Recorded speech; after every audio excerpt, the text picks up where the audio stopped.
نفس کی کتنی قسمیں ہیں؟ نفس کی 7 اقسام ہیں: نفس امارہ، نفس لوامہ، نفس ملہمہ، نفس مطمئنہ، نفس راضیہ، نفس مرضیہ، نفس کاملہ۔ نفس امارہ پہلا نفس ہے۔ یہ سب سے زیادہ گناہوں کی طرف مائل کرنے والا اور دنیاوی رغبتوں کی جانب کھینچ لے جانے والا ہے۔ ریاضت اور مجاہدہ سے اس کی برائی کے غلبے کو کم کر کے جب انسان نفس امارہ کے دائرے سے نکل آتا ہے تو لوامہ کے مقام پر فائز ہو جاتا ہے۔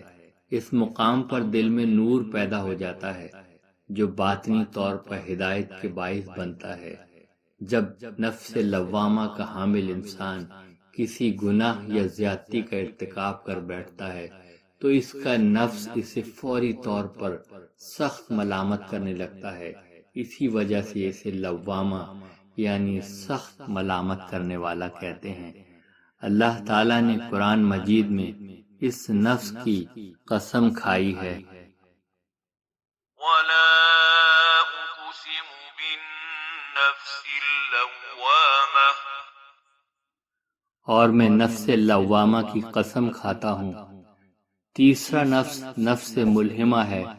جب بندہ ملہمہ کے مقام پر فائز ہوتا ہے تو اس کے داخلی نور کے فیض سے دل اور طبیعت میں نیکی اور تقوی کی رغبت پیدا ہو جاتی ہے۔ اور چوتھا نفس مطمئنہ ہے جو بری خصلتوں سے بالکل پاک اور صاف ہو جاتا ہے اور حالت سکون و اطمینان میں آ جاتا ہے۔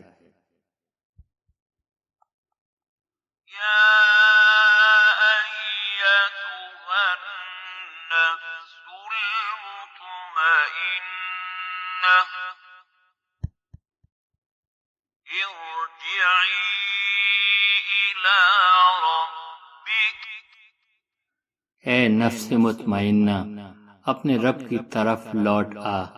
یہ نفس مطمئنہ اولیاء اللہ کا نفس ہے۔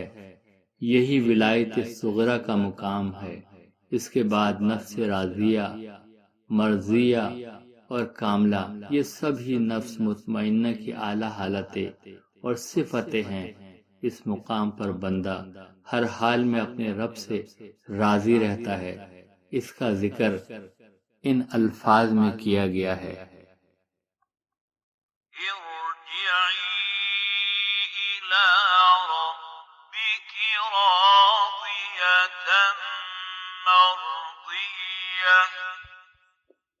اے نفس مطمئنہ، اپنے رب کی طرف لوٹ آ، اس حال میں کہ تو اس سے راضی ہو۔